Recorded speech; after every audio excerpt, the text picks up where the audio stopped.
الان ما در روز 9 فروردین 1405 تقریبا 31 روز از جنگ آمریکا و اسرائیل نامرد با ما داره میگذره.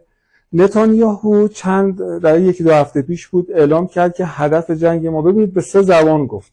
به زبان انگلیسی یعنی برای دنیا گفت که ما هدفمون نابودی تأسیسات هسته‌ای ایرانه، چون اینا بالاخره خطر هسته‌ای هستن، ما به خاطر دنیا داریم نابود میکنیم. به زبان فارسی گفت که ما میخوایم شما رو آزاد کنیم، یعنی به ماها گفت که میخوایم شما رو از این حکومت آزاد کنیم و آزادی براتون بیاریم. به زبان عبری یا عبری، حالا هر چیزی هست، گفت که اینها عمالیق هستند و ما باید اینها رو از بین ببریم. عمالیق هم میتونید به توی یوتیوب بزنید، من از قبل دیدم این رو.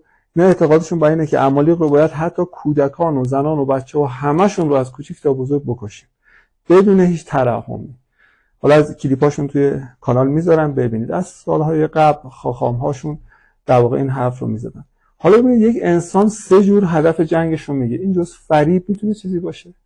یعنی به دنیا میگه برای نیروی هسته‌ای، به ایرانیان میگه برای آزادی شما، به خودشون میگه برای اینکه عمالیق هستن بعد همشون از بین ببریم. در واقع پس کامل مشخصه اینکه این جنگ اصلا جنگ با نظام نیست، برای تغییر حکومت نیست. این در واقع اینم که به ما میگن برای تغییر حکومت و میخوایم شما رو آزاد کنیم، برای اینکه همراهی بیشتری بگیرن، همکاری بیشتری از مردم بگیرن. و حالا خدا رو شکر اکثر مردم ما آگاه شدن. این جنگی که از برکاتش این بود که اکثرا آگاه شدن که آقا پس آمریکا و اسرائیل به نفع ما قرار نیست حرکتی انجام بدن. الان دیدید که دیگه مدرسه رو زدن، روز اول مدرسه میناب رو زدن، دانشگاه رو زدن، زیرساخت‌ها رو زدن، بیمارستان‌ها، خونه‌ها رو زدن. یعنی کامل ما رو نابود میکنن. اگر نیروگاه‌ها رو بزنن دیگه نه برق داریم نه آب داریم. بعد تهدید کردن که میزنن. و همین آمریکایی که اومد ونزوئلا رو گرفت و علنا گفت من نفتشو میخوام.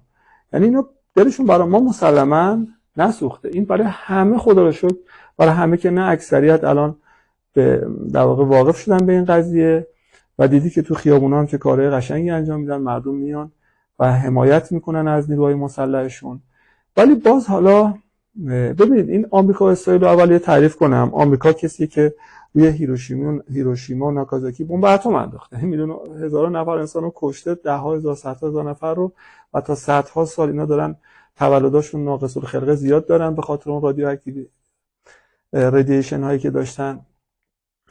این آمریکا همون آمریکاییه که ویتنام اون بلا رو سر مردم آورد، همون آمریکاییه که در بنانا وارز اون همه مردم رو کشت و خودتون تو فیلم‌های هالیوودی می‌بینید که کلی کودتا اینور همه دنیا اینا اومدن پایگاه تشکیل دادن و میچاپن مردم. و همون آمریکاییه که به پادشاه عربستان میگه شیر گاو شیرده ما اومدیم بدوشیمشون و واقعا هم میدوشن. همین هفته قبل گفت من رفتم عربستان با 2 تریلیون دلار برگشتم، رفتم امارات با 2 تریلیون دلار، میرم اونا رو میدوشم. آمریکایی که خودش داره میگه که ترامپ میگه که اوباما داعش رو ایجاد کرد و واقعا هم همینطوره. یعنی همه این جریان‌های تکفیری رو خود اینها در واقع سیستم‌های اطلاعاتیشون از سالها قبل برنامه‌ریزی کردن. مثلا وهابیت رو انگلیس از 100 سال قبل ایجاد کرده، پایه‌ریزی کرده که حالا بیاد یه میوه مثل داعش از توش بچینه، یک میوه مثل بوکو حرام و نمیدونم ایکس و ایگرگ و زد. این آمریکاست. اسرائیل هم که همه میشناسن دیگه، نسل کشی کرد. یعنی سازمان‌های بین‌المللی با اینکه همیشه ساکتن دیگه گفت آقا اینا دارن نسل کشی میکنن. غزه رو با خاک یکسان کرد، زن و بچه و همه رو میکشه و خاخام‌هاشون رو ببینید اصلا میگن که ما باید کودکان اینها رو هم، زن و بچه‌هاشون هم بکشیم. این آمریکا و اسرائیل. حالا اینا میخواد برای ما آزادی بیارن. اینها یا نگران بمب هسته‌ای ما هستن که احتمالاً هستن، ولی هرچند میدونن ما دنبال بمب هسته‌ای نیستیم. بابا اینا فقط به فکر منافع خودشونن، دنبال نابودی کشور ما و ایران هستن. اینو خدا را شکر اکثر مردم ما، حتی اونایی که نمیدونستن و در اختشاش‌های قبل از این جنگ هم همراهی میکردن، خیلیشون الان اینو فهمیدن و حتی خیلی از سلبریتی‌های ما اومدن و دارن محکوم میکنن. ولی متاسفانه باز یک بخش کوچیکی هستن که مثلا سلبریتی اسمشون رو میتونیم بذاریم، نمیدونم چرا دیگه، چقدر انسان باید نبینه. البته مشخصه یه جای قرآن میفرمایه ختم الله علی قلوبهم و ابصارهم، یعنی خداوند روی چشم ابصارهم و قلبهم قلب یک سری انسان ها ختمه، یعنی خاتمه پیدا میکنه، یه مهر میزنه روی قلب و چشم برای انسان ها که نبینن و نفهمن. خدا نکنه اینطور باشه. من واقعا دلم میسوزه برای اینا. ببین ما به حمایت شما احتیاج نداریم، هیچ کی احتیاج نداره. خداوند کار خدا کشتی آنجا که خواهد برد، اگر ناخدا جامه بر تن درد. آقا شما هر کاری هم بکنید، نه به خداوند اکبر از بزرگتر از همه چیزه، نه به حمایت امثال ما احتیاج داره، نه به عدم حمایت امثال شما به ضرری میرسونه. اتفاقی که میخواد بیفته میفته. یعنی میخوام بگم که فقط دلم برای شما میسوزه. بعضی از این دوستان و عزیزان که تعدادشون هم زیاد نیست، چرا نمیبینن، چرا نمیفهمن، چقدر باید برای اینها آیت آورد، چقدر نشانه آورد، چقدر باید از کودکان ما کشته بشه، چه جنایت هایی باید اینا مرتکب بشن که شما بفهمید بابا اونا دلسوز ما نیستن. رضا پهلوی دلسوز ما نیست، اون داره کار کاسبی خودشو میکنه، به اسم ما داره اونا رو تیغ میزنه، خودش هم میدونه این خبران نیست، میدونه خودش اصلا در حد این اندازه ها نیست. اگر از حکومت ما ناراضی هستی، اگر از حکومت جمهوری اسلامی ناراضی، خب حق داری واقعا. چرا بگم دروغ بگیم؟ واقعا حق دارید. من خودم از شما سوخته ترم. اینایی که میگم هیچ کدوم نیست، ولی با چند تا کتاب نوشتن، 2 تا کتاب به زبان انگلیسی در آمازون گذاشتن، چند تا ایده داشتن، چند تا مقاله داشتن، نمیدونم از دانشگاه سراسری با رتبه خیلی خوب مثلا فارغ التحصیل شدن، فوق لیسانس فیزیک گرفتن ولی الان یک کارگر شرکتی هستم که با 24 میلیون دارم حقوق میگیرم، خدا میدونه، مستاجر هستم، 2 تا بچه دارم و از وضعیت عدالت در جامعه اصلا راضی نیستم. همه میبینن دیگه، پارتی بازی ها هست، راندخاری ها هست. آقا هر جا شما میخوای استخدام شی باید معرفت رو بگی کیه، باید معرف داشته باشی و حتی توی فرم ها باید بنویسی معرفم کیه و تاکید میکنن که اون رو بنویسی. یعنی چی؟ از وضعیت عدالت اجتماعی در کشورمون ناراضیم، خیلی در واقع کمکاری و کاسیا بوده. از وضعیت اقتصادی، از وضعیت آموزشی از همه مهمتر. به خدا آموزشی از همه مهمتره. هر انسان، گفتم توی یکی از کلیپ‌ها، بیل گیتس یک نفر بالای 100 میلیارد دلار در سال مالی منتهی به ژوئن 2026 100 میلیارد دلار درآمد خالص داشته. یک انسان، یک انسان پس میتونه حتی از لحاظ مالی همینقدر درآمدزا باشه. یعنی از چاه نفت میدونی میشه برابر 20000 تا چاه نفت پربازده یک انسان میتونه درآمد داشته باشه. همین بیل گیتس به اندازه 20000 چاه پربازده درآمد داشته برای کشورش. مادی هم حساب بکنیم انسان ببین چقدر سرمایه بزرگیه. بعد با آموزش میشه یک انسان رو شکوفا کرد از لحاظ مادی هم دیگه. بعد ما آموزشمون اینه. از لحاظ آموزش خیلی عقبیم. آموز پرورش اصلا کارکردش خوب نبوده، کشتن خلاقیت بوده، افسردگی ایجاد کرده تو بچه‌ها. الان می‌بینید کنار مدرسه میری کلی دارن سیگار میکشن. یعنی بچه‌ها امید ندارن، خیلیاشون حالا تعمیم ندن به همه. خیلی بده این. از لحاظ فرهنگی چقدر ما ضعف داریم. همین که اقتصاد ما شکوفا نیست یکی از علتاش آموزشه، یکی از علتاش فرهنگیه. یعنی من نوعی وقتی درس می‌خوندم به این امید درس می‌خوندم که باشم حقوق بگیره یه جایی بشم. یعنی چه حقوق بگیر بشم؟ تو باید با این نیت درس می‌خوندی. فرهنگ در من ارتقا یافته بود که برم کارآفرین بشم، اقتصاد رو بچرخونم، خودم یه بیزنسی را بندازم. نه، من برم آویزون یکی دیگه بشم و برای اون دست و پا بشکنم، رقابت کنم، پارتی جور کنم که بشم حقوق بگیر. و خیلی زشته این. یعنی به نظرم بی‌عرضه‌ترین انسان‌ها مثل من باید اینجور فکری رو داشته باشن. از لحاظ فرهنگی پس حتی اقتصاد ما رو هم فرهنگ داره خراب میکنه. آموزش ما رو، ما از لحاظ اقتصادی ضعیف بودیم، از لحاظ فرهنگی بانکداری که داشتیم، بنگاهداری بانک ها رو داشتیم، ربایی که میگیرن، سودای کلانی که میگیرن. اقتصاد مشخص همه میبینیم دیگه، همه قشنگ داریم تو سفره‌مون لمسش میکنیم. تو وضعیت منی که مستاجرم توی رهنای خونم موندم، الان نمیدونم یه زمانی میگفتن آقا پول جمع کن صاحبخونه بشی، الان من فقط میگم خدا کنه بتونم مستاجر بمونم.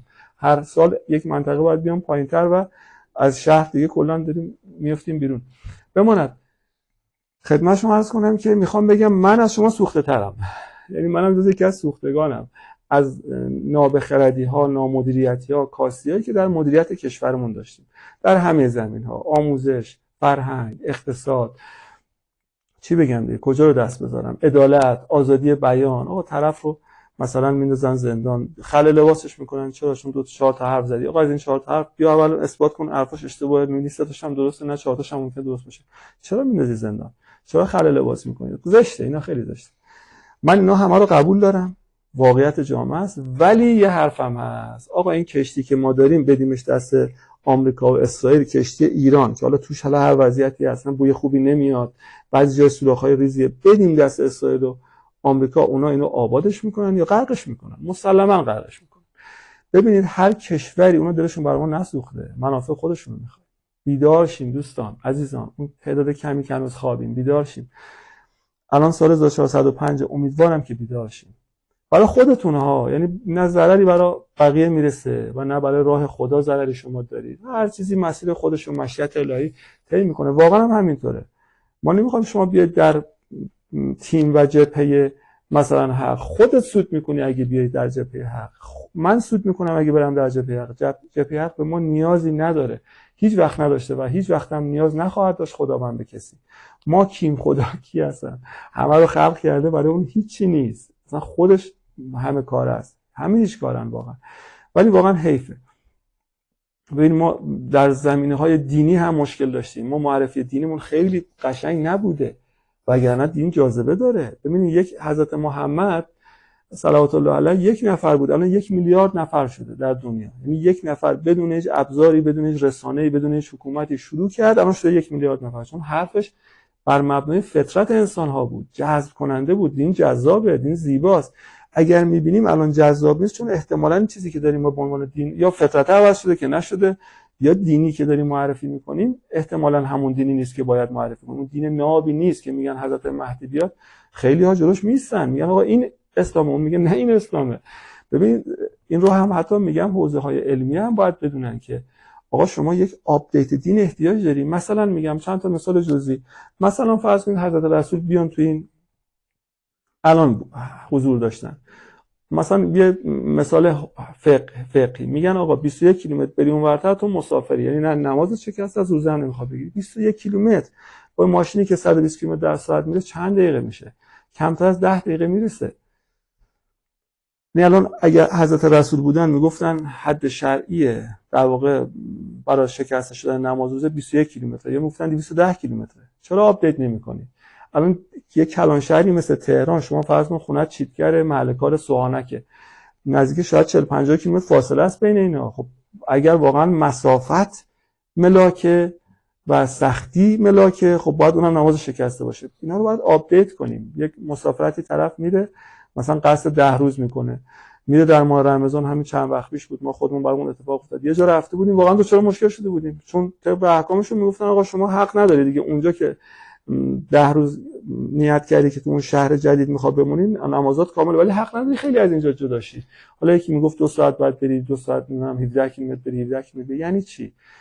اگه حضرت رسول الان تو این دوران بود که ماشین‌های سریع السیر هواپیما از انقدر، یا در زمانی بود که مثلا 500 سال بعد همه ماشین‌های پرنده داشتن، باز میگفت 21 کیلومتر شما از شهر جدا شی نماز شکسته است، مسافر حساب میشی. یعنی میخوام بگم یه چیز خیلی ساده مثل این رو هم آپدیت نکردید که، یا مثلا مباحث غریزی جوانان. آقا وقتی که ازدواج نیست، شرایط ازدواج نیست، واقعا نیست، یک دختر مثلا شما یه دختری که الان داره زندگی میکنه با حضرت زهرا نمیتونی مقایسه کنی، چون شرایطشون یکی نیست.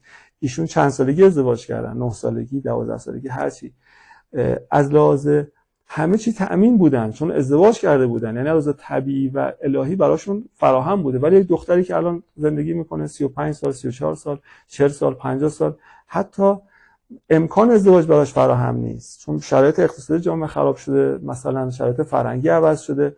این آدم حتی شاید خواستگارم نداشته باشه، مادر بودن رو حتی نمیتونه در واقع تجربه کنه. شما چطور ایشون رو با مثلا حضرت زهرا سلام الله علیها مقایسه میکنید؟ اشتباه شماست، اشتباه حضرت زهرا نیست، اشتباه شماست که دارید این آپدیت دین رو ندارید، یعنی جایگزین راهی براش معرفی نمیکنید و اگر هم هست شما اون رو جرئت نمیکنید که در جامعه بیایید تابو شکنی کنید و در واقع عرف جامعه رو تغییر بدید. خب این ایرادات رو منم میبینم.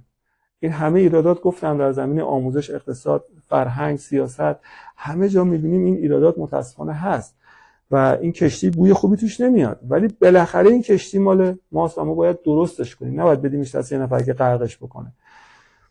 همه کشورها رو میشه مثل کشتی در نظر بگیرید. میخوام یه خبر خوبم بهتون بدم، همش ناامیدی نیست. آقا کشتی ایران مثل کشتی، ژاپن هم مثل کشتی، آمریکا و سوئد و همه کشورها مثل کشتن، عربستان هم مثل کشتی. این کشتی داخل داره، یعنی عرشه کشتی. مثلا داخل کشور ما زیاد بوهای خوبی نمیاد، حالا خیلی جا هم بوی خوبی میاد، خیلی پیشرفت هم داشتیم در زمینه‌های دفاعی، در زمینه‌های مثلا پزشکی، اینا رو در زمینه سازندگی اینا رو نمیخوام نادیده بگیرم، ولی در کل واقعا رضایت بخش نبود. آزادی بیان، عدالت، اینا هیچ کدوم در واقع امید بخش و رضایت بخش نبوده. حالا در هر صورت این داخل کشتی ما بوی خوبی نمیاد، داخل کشتی ژاپن بوی خوبی میاد، همه چیز منظمه، سیستم ارتقاء شغلیشون قشنگ شایسته سالاری محوره و آموزششون خوبه، خلاقیت محوره. داخل کشتی مثلا سوئد و سوئیس بوی خوبی میاد، ولی سکان اونا به سمت چیه؟ به سمت همراهی با یکی مثل آمریکا، یه آدم حیوان، قلدر، شیطان مثل آمریکا و اسرائیل. سوئد و سوئیس و اینا همه شدن همراهشون، انگلیس و فرانسه. یه کشوری مثل عربستان هم کشتی شاید توش بوی خوب بیاد، شده نمایشگاه تکنولوژی اونا، خودش که تکنولوژی نداره، شده نمایشگاه تکنولوژی اونا. ولی خب واقعا اینم شده گاو شیرده اونا، یعنی یه جوری داره اونا رو تامین مالی میکنه و تأخیرش میکنن. چقدر تأخیر کرد؟ الان همین چند وقت پیش ترامپ همون 2-3 روز پیش بود گفت که نمیدونم کیس مای اس، عبارت قشنگی نیست، به پادشاه عربستان گفت، یا قبلا گفته بود اینا گاو شیرده ما هستن میریم بدوشیمشون. میخوام بهتون بگم که ببینید ما کشتیمون هرچند توش بوی بدی میاد، ولی خدا رو شکر سکانش به سمت همراهی اونا یا دوشیده شدن توسط اونا نیست و این خیلی جای خوشحالی داره. من افتخار میکنم به این قضیه که تو کشوری دارم زندگی میکنم که سکانش به سمت دره نیست، هرچند توش هم اگه خیلی خوب باشه بشیم ژاپن و سوئیس، ولی سکان به سمت دره باشه همه میریم تو دره. آخرتمون ببین توی معادلات فقط دنیا رو در نظر نگیریم، بالاخره ما بعد از این 90 سال 90 میلیارد سال هم می‌خوایم یه جای دیگه زندگی کنیم، یا به این اعتقاد داریم یا نداریم. اگر داریم پس باید اتفاقا اونو بیاریم تو معادلات. یعنی اگر سختی قراره من توی این 90 سال بکشم، تحریم بشم توسط اون نامردها و قلدرهای جهانی، بهتره ولی در عوض آخرت خوبی 90 میلیارد سالم بهتر باشه. یا اگر مثل عربستان بخوام اینجا بهشون باج بدم، گاو شیردهشون بشم، ولی اون ورم هم خراب شه، خب نمیخوام، من این دنیا رو نمیخوام. این درسیه که امام حسین به ما یاد داد دیگه، هیهات من الذله، از ذلت و خواری ما در واقع دوری میکنیم. خیلی خاریه این. شما اینجا بشی گاو شیردهش که یه 4 تا به تکنولوژی بدن، یه چتر امنیتی الکی، واقعا الکی هم بندازن بالای سرت، بعد اون طرف چی؟ اون طرف اون دنیا هم خراب باشه. نه، ما در سعی میکنیم این دنیا رو تو معادلاتمون بیاریم، ولی اصل اون دنیاست و به نظرم سکان کشور کشتی ما خوب حرکتی داره انجام میده به سمت خوبی، ولی توش متاسفانه نامدیریتی و تبعیض و بی‌عدالتی و کاستی‌های وجود داره که امیدوارم برطرف شه. آرزوی موفقیت برای همه که بزرگترین موفقیت هم هدایته. آرزوی این که هممون هدایت پیدا کنیم و انسان‌های درست و درستکار و خوب و عالم و باسواد و چی بگم دیگه، از این لذت‌های واقعی مست شیم، یعنی سرگرم این لذت‌های الکی دنیای نشیم، پول فلان، تفاخر و تکاسر و نمیدونم پرده خونم اونه، ماشینم اینه، فلان رستورانا بریم همش غذا بخوریم. نه که اینا نباشه، ولی ما شأنمون خیلی بالاتر از این است. امیدوارم که درگیر اینها نشیم و اون لذت‌های واقعی رو بچشیم که یکی مثل مولانا چشید که وقتی شمس رو دید خودش یه مولایی بود تو یک شهر، امام جمعه‌ای بود، امام جماعتی بود، رهبری بود، آدم معروفی بود، ول کرد همه رو و بعد وقتی که اون جرعه واقعی رو شمس به چشوند از لذت واقعی، تازه گفت بابا اونایی که من داشتم هیچی نبود، لذت واقعی اینه. الان ما نمیتونیم بگیم کی خوشحاله کی خوشحال نیست، کی برنده است کی برنده نیست، کی شاده کی ناشاده، چون ما اصلا اون شادی واقعی رو درک نکردیم. اگه یکی مثل مولانا بشیم اون شادی واقعی رو درک کنیم، بعد میگیم ای بابا اینایی که میلیاردرها دارن خوشی میکنن کیف میکنن اینا هم هیچی نبود، بابا اینا هم بیچاره‌ن، اینا هم بدبختن، اصلا اینا یک ذره هم از اون درک نکردن. اون شادی واقعی رو ان شاءالله هممون درک کنیم که الا به ذکر الله تطمئن القلوب، اون اطمینان قلبی کامل رو بگیریم که واقعا هم با ذکر خداست. یعنی خب بدونیم همه کار خداست، اصلا همه چی خداست، اصلا ما چه کاریم، آمریکا چه کاره است، چین چه کاره است که بخواد کمک ما کنه، آمریکا چه کاره است که بخواد به ضرر ما کاری انجام بده، رئیس من چه کاره است که بخواد روزی منو برسونه، همه چه کارن، اصلا خود من چه کارم که بخوام گلیم خودم از آب بکشم، همه کار خداست و همه هیچ کارن. این خبر انسان رو مست میکنه و اون همه کاره آدم حکیمیه، این همه چیز رو میدونه و آدم مهربونتر از خودمون بر ماست، از خودمون بر ما مهربونتر. بابا این خبرها انسانو مست میکنه، واقعا مست میکنه. مولانا شاید با این خبرها مست شده. خدایا انشالله هممون رو مست کن، در یک مستی بی بدیل، یه شادی بی بدیل بهمون بده بر مبنای معرفت و شناخت درست، نه این حرفا و خرافاتایی که تو ذهنمون هست و فکر میکنیم راه درست اینا رو میخوایم اسم دین بذاریم، اسم انسان بذاریم، اسم هر چیز. درست نیست، چون خروجیاش درست نیست. اگر افکار ما، جهانبینی ما درست باشه، خروجیاش هم باید درست باشه. اگر حالا میخوایم بودایی باشیم، مسلمان باشیم، مسیحی باشیم، مارکسیست باشیم، نمیدونم لیبرالیست باشیم، هر چی میخوایم باشیم، تا وقتی که خروجی‌هاش میبینی شادی همگیر و فراگیر و دائمی نیست، پس خراب اون مدل. وقتی که یک ماشینی حرکت نمیکنه حتما یه جاش میلنگه. حالا شما یه آیه قسم بخور که این بهترین ماشین و همه جنساش عالیه.